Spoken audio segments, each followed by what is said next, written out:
मेरा एमपी मेरा हलका में अब तक आपने देखा हिसार लोकसभा सीट में आने वाले हिसार जिले के आदमपुर नई विधानसभा सीट बनी नलवा बरवाला रिजर्व विधानसभा क्षेत्र उकलाना हांसी नारनौंद भिवानी जिले का एकमात्र रिजर्व विधानसभा सीट बवानी खेड़ा और जींद जिले का हिसार संसदीय क्षेत्र में आने वाला हलका उचाना।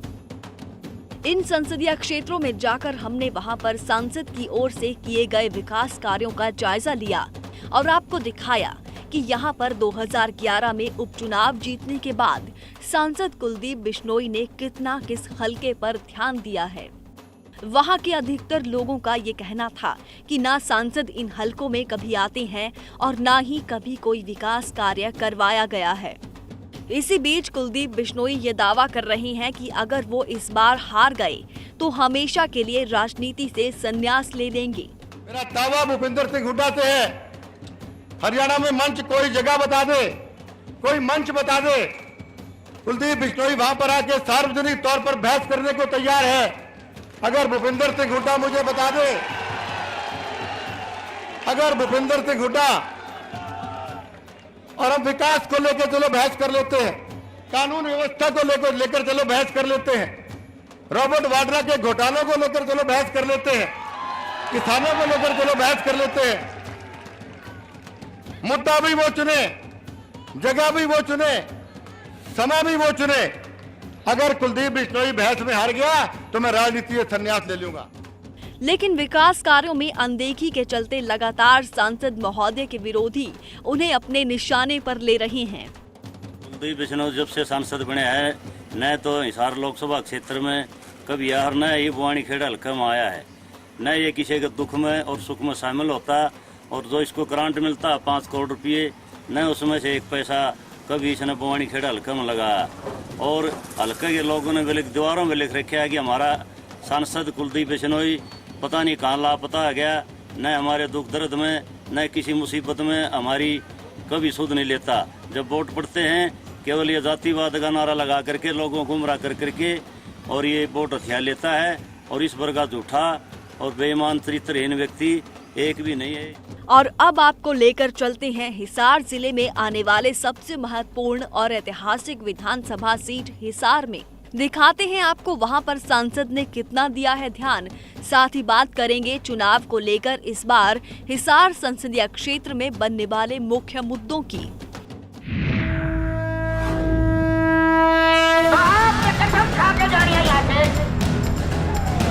सरकार उसकी बनेगी।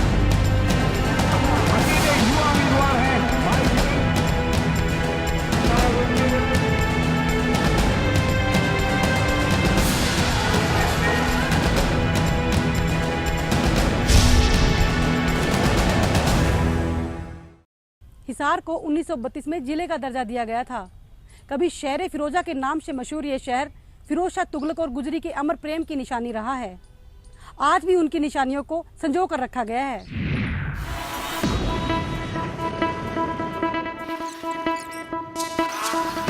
हिसार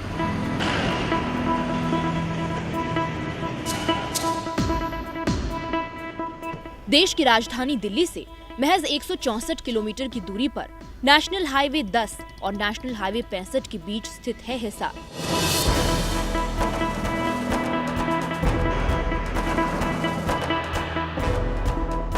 हिसार संसदीय क्षेत्र के 9 हलकों में एक है हिसार विधानसभा सीट।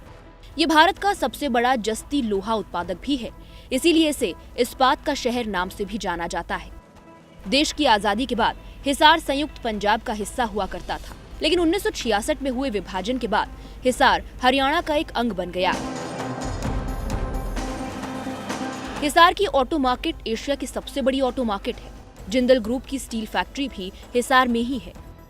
इसके अलावा 3 बड़ी यूनिवर्सिटी गुरु Jambheshwar university, Haryana agriculture university और लाला लाजपत राय वेटनरी यूनिवर्सिटी भी हिसार को शिक्षा के क्षेत्र में एक नया मुकाम दे रही है। हिसार को 2013 में नगर निगम बनाया गया। यहाँ पर कुल मतदाताओं की संख्या करीब 1 लाख से ऊपर है।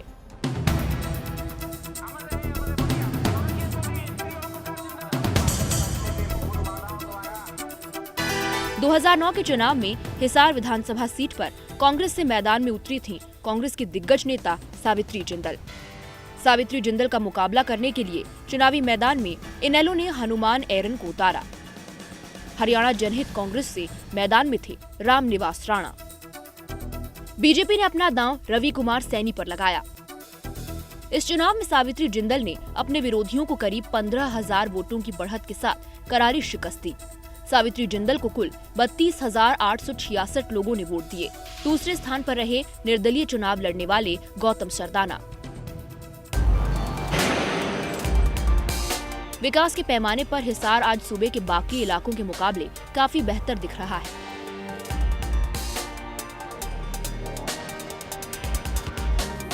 पिछले कुछ वर्षों में हिसार में बेहतरीन काम हुआ है। यहाँ पर बने अस्पताल, कॉलेज, यूनिवर्सिटी के अलावा पक्की गलियां और पुलों के निर्माण भी इस बात को पुख्ता कर रहे हैं।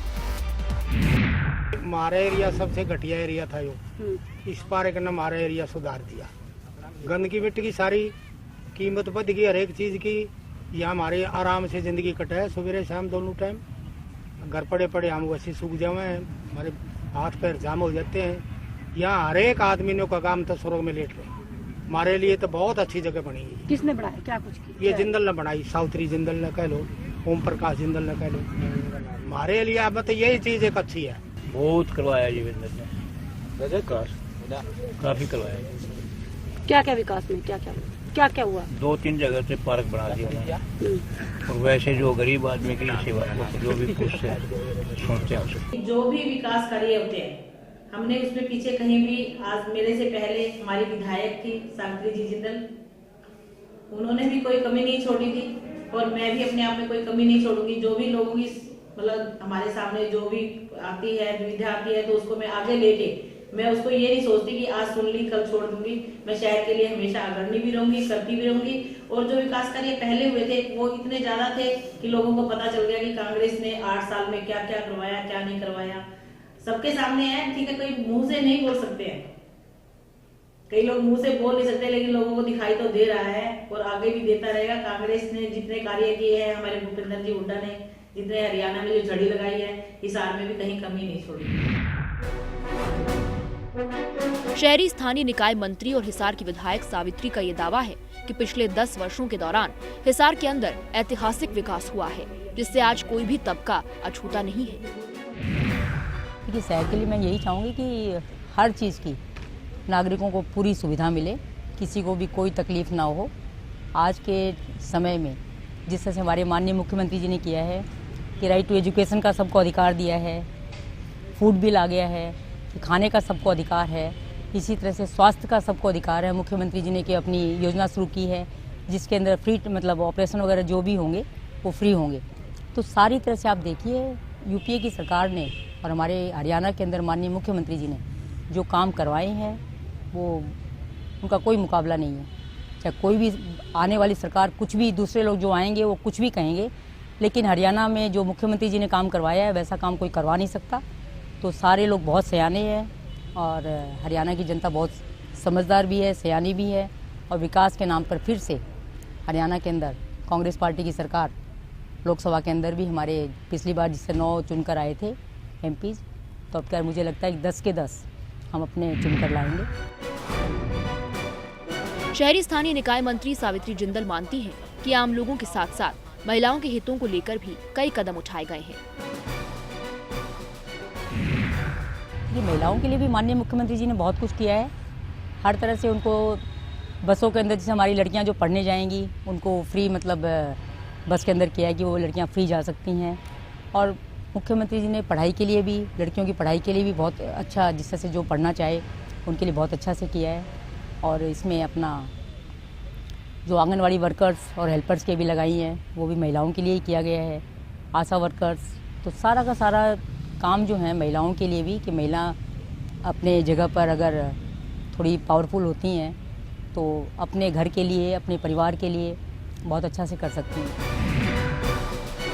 हालांकि उनके विरोधी इन बातों से इत्तेफाक नहीं रखते। विरोधी दलों के नेताओं का ये मानना है कि हिसार में जितना विकास होना चाहिए था वो आज भी नहीं हो पाया। पिछले 9 साल से हरियाणा के अंदर कांग्रेस की गवर्नमेंट है और स्टेट के अंदर भी कांग्रेस की गवर्नमेंट है। हमारा हिसार डिस्ट्रिक्ट जो है पिछले 9 साल के अंदर जब से कांग्रेस की गवर्नमेंट बनी है, हमारे यहाँ बताने के लिए कोई डेवलपमेंट नहीं हुई है। कागजों में काम हुआ है, घोषणाएं बहुत हुई हैं। आज से 4.5-5 साल पहले एक साउथ बाईपास का काम शुरू हुआ था, टेंडर हुआ था 27 करोड़ रुपए का। वो 29 किलोमीटर का साउथ बाईपास बनना था, जिसके अंदर अगर साउथ बाईपास बन जाता तो अगर हमारे शहर के अंदर जाम की समस्या ना होती। वो काम 2 साल के लिए अलाट हुआ था ठेकेदार को और 2 साल में उसको पूरा करके देना था। उस काम को चालू हुए 4.5 साल हो चुके हैं और 4.5 साल में 40% काम अभी हुआ है। सर हमारे जिले में 5 कांग्रेस के विधायक हैं। MP हचका से कुलदीप बिश्नोई है, मैडम सात्विक जिंदल यहाँ की विधायक है जो कि पहले 5 साल मंत्री रही है, आज भी मंत्री है कैबिनेट में। वो आज तक उन्होंने कोई प्रयास नहीं किया कि क्या उसमें दिक्कतें हैं, कोई पेड़ काटने की NOC ठेकेदार को नहीं मिल रही या कोई सरकार की ज़मीन आ गई तो उसकी NOC नहीं मिल रही, किसी का कोई इंटरेस्ट नहीं है। पिछले 10 साल के जो कांग्रेस के प्रशासन में, चाहे वो स्टेट का हो चाहे वो देश की बात हो, तो दोनों ही तरह से, और जहाँ तक हिसार का ताल्लुक है तो तीनों तरह से हिसार बहुत पिछड़ा हुआ हो चुका, जबकि हिसार सबसे बड़ा जिला है। अब उदाहरण के तौर पर मैं आपको ये कहूँ कि यहाँ एक लाइफ लाइन है जो दिल्ली से चलकर और ये बीच में रोड जाती है सिरसा को। इस लाइन पर एक पुल है, 3 पुल है। एक पुल तो टेढ़ा मेढ़ा है जो जिंदल इंडस्ट्री के सामने है, दूसरा बहुत तंग है और तीसरा जो डबल पुल है, फ्लाईओवर है लक्ष्मीबाई चौक पे, ये 9 साल से इसको ब्लॉक किया हुआ था और इस पर गाटर लगाकर छोटे व्हीकल्स के लिए इस पे आवागमन जारी था। बाकी बड़े बड़े व्हीकल दूसरे मंडी रोड से जाते थे। अब क्योंकि चुनाव 2 महीने में आने वाला है तो इन्होंने 1 महीने के अंदर वो पुल ठीक करवा दिया। अब ये कंटेंशन की बात है कि जो काम 1 महीने में हो गया वो पिछले 8-9 साल में तो नहीं हुआ। आने वाले चुनाव को लेकर सियासी दलों की तरफ से अपने अपने दावे हो सकते हैं, लेकिन इस बात से इनकार नहीं किया जा सकता कि आज हिसार पहले की तुलना में विकास के पैमाने पर कहीं बेहतर नजर आ रहा है। चुनाव की तारीख तय होते ही सभी राजनीतिक पार्टियों की तरफ से जीत दर्ज करवाने के लिए कई राजनेताओं के नाम सामने आ रहे हैं। अब देखना दिलचस्प होगा कि कौन सी पार्टी किस पर दांव लगाती है।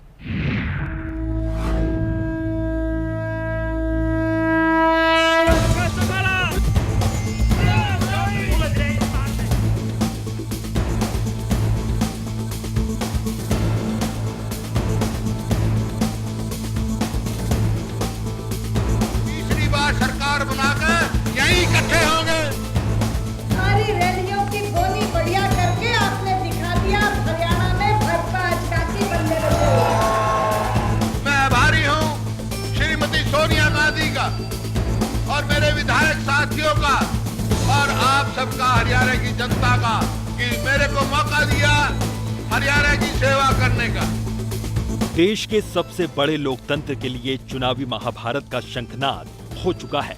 इसी के साथ ही आने वाले चुनाव की तारीखों का ऐलान होते ही सभी दल अब अपनी पार्टी की अगली रणनीति को लेकर पूरी तरह से अपनी कमर कस चुके हैं। यूं कहो कि आगे 1 साल के लिए संघर्ष करने के लिए तैयार हैं, यूं चाहें 14 की लड़ाई लड़ने के लिए तैयार हैं। सियासी चुनाव के इस अखाड़े में आज सभी दलों की तरफ से जहां एक तरफ बढ़ चढ़कर जीत के दावे किए जा रहे हैं, तो वहीं पार्टियों के नेता एक दूसरे पर लगातार निशाना साध रहे हैं। भूपेंद्र सिंह हुड्डा के भी भाषण सुने गोहाना के अंदर, जिसने कहा कि हरियाणा नंबर 1 है। उस दिन हम भी गोहाना के अंदर से, रामविलास शर्मा जी भी हमारे साथ थे, मलिक साहब साथ थे। साथियों, कोई ऐसा कोना नहीं, ये टूटी हुई सड़कें बता रही है हरियाणा नंबर 1 की तस्वीर। ये आपके बेरोजगारों के जो दुख भरे चेहरे बताते हैं हरियाणा नंबर 1 की तस्वीर। ये सूखे हुए खेत हमारे बताते हैं हरियाणा नंबर 1 की तस्वीर।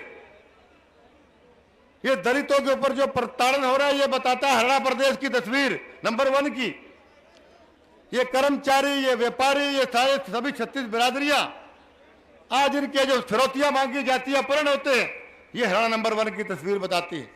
देखिए, 5 साल से उनके परिवार के सदस्य, पहले चौधरी भजनलाल जी इस लोकसभा क्षेत्र के सांसद थे, अब कुलदीप बिश्नोई जी खुद हैं। और अगर आप उठाकर देखेंगे तो लगभग 25 करोड़ की ग्रांट इनको उपलब्ध हुई, जिसके अंदर से अब तक 11 करोड़ ये यूज़ कर पाए हैं और अनाउंसमेंट कर चुके हैं 42 करोड़ की। तो ये तो सिर्फ ढोंग रच रहे हैं और फिर लोगों के बीच में पोस्टर लगा देते हैं कि मैं अकेला हूँ, तुम मेरे साथ हो।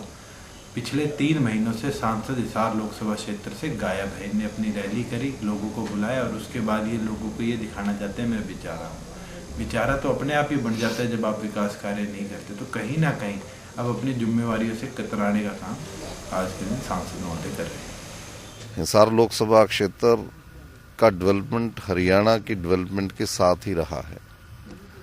पिछले 2 दशक से कांग्रेस पार्टी की सरकार रही है, तो जिसके अंदर आपको ध्यान रहेगा कि एक सेंट्रल गवर्नमेंट का प्रोजेक्ट भी हमारे जो 6 लेन जो नेशनल हाईवे का है उसको टेकअप किया गया है। हांसी से रोहतक रेल से हिसार जुड़ जाए ताकि दिल्ली से कनेक्टिविटी हिसार की सीधी बन पाए। इसके ऊपर लैंड एक्विजिशन का प्रोसेस शुरू हो चुका है, फाउंडेशन हुआ है और स्टेट गवर्नमेंट की जो पॉलिसी रही है उसमें पूरे प्रांत का जो चहुमुखी विकास और विभिन्न आवाम को जो फायदे देने के लिए डिसीजंस हुए हैं उनमें हिसार के सभी लोग लाभान्वित हुए हैं। जब लोकसभा का चुनाव इतने करीब है तो जाहिर सी बात है कि सभी पार्टियां अपने कार्यकर्ताओं में नए जोश और उत्साह बढ़ाने के लिए एक से बढ़कर एक दावे करते हैं। यही वजह है कि आज भाजपा बीजेपी गठबंधन को एक मजबूत गठबंधन के तौर पर बीजेपी के नेता हरियाणा के अंदर सभी 10 सीटें जीतने का ख्वाब देख रही हैं।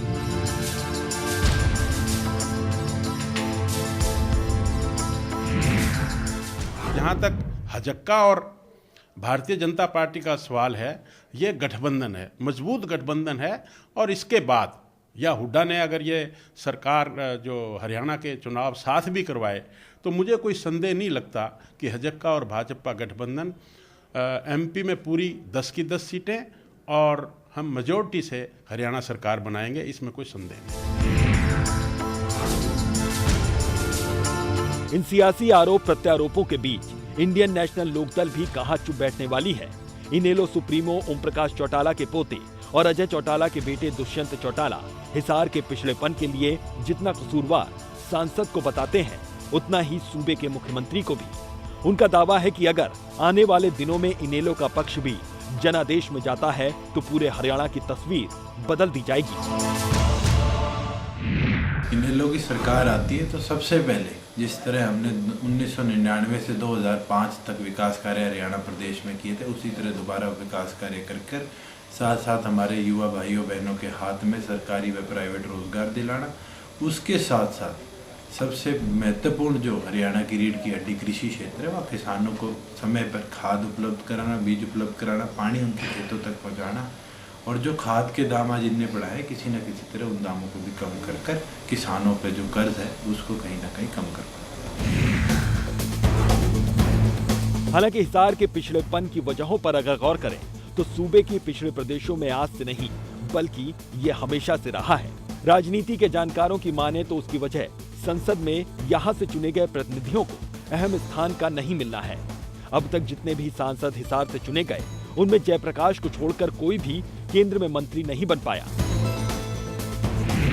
1952 में 51 में पहला इलेक्शन लाला चंद्रराम जी ने हिसार से लड़ा और उनके सुपुत्र कृष्णकांत जी भारत के उपराष्ट्रपति भी रहे,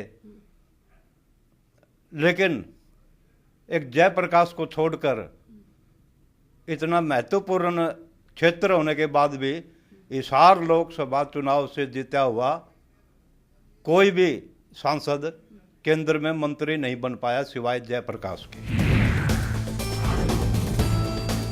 राजनीतिक पंडितों की राय में हिसार का विकास नहीं हो पाने की वजह सिर्फ यहाँ से चुने गए सांसदों का मंत्री पद मिलना ही नहीं है, बल्कि विकास कार्यों को लेकर यहाँ के सांसदों का कोई दिलचस्पी नहीं लेना भी एक बड़ा और अहम कारण है। और जो विकास हिसार संसदीय क्षेत्र में हुआ भी है वो वहाँ के चुने गए विधायकों के प्रयास का नतीजा है।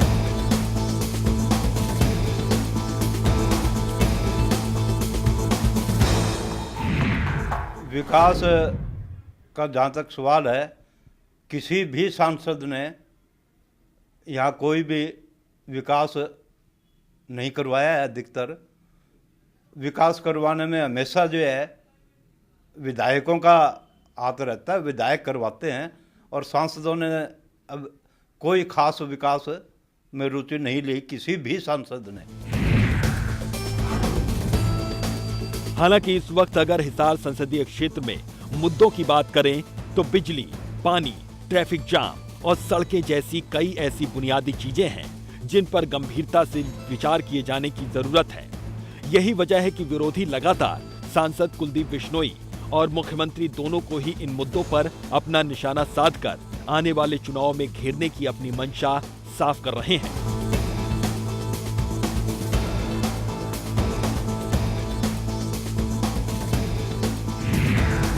देखिए, पिछले 10 साल के जो कांग्रेस के प्रशासन में, चाहे वो स्टेट का हो चाहे वो देश की बात हो, तो दोनों ही तरह से, और जहाँ तक हिसार का ताल्लुक है तो तीनों तरह से हिसार बहुत पिछड़ा हुआ हो चुका।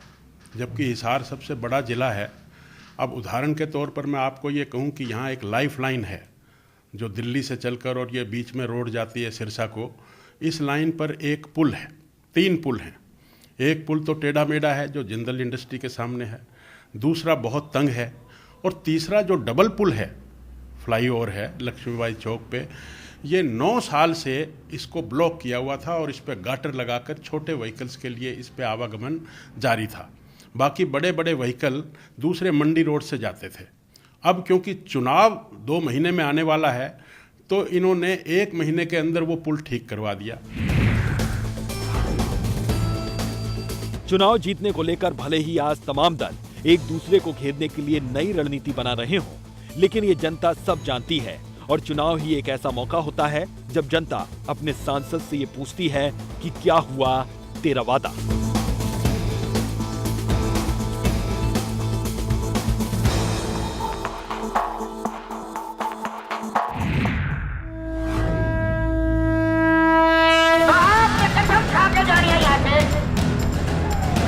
सरकार उसकी बनेगी। युवा उम्मीदवार है।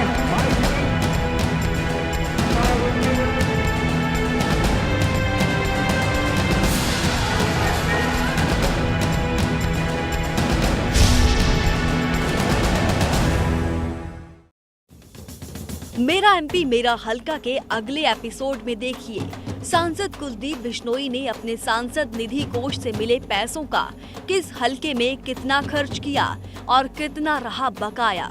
इसके अलावा बात करेंगे हिसार लोकसभा सीट पर टिकट के रेस में आने वाले दावेदारों के नाम की। साथ ही आपको दिखाएंगे हिसार संसदीय क्षेत्र की जनता ने सांसद कुलदीप बिश्नोई को 5 में से दिए कितने स्टार।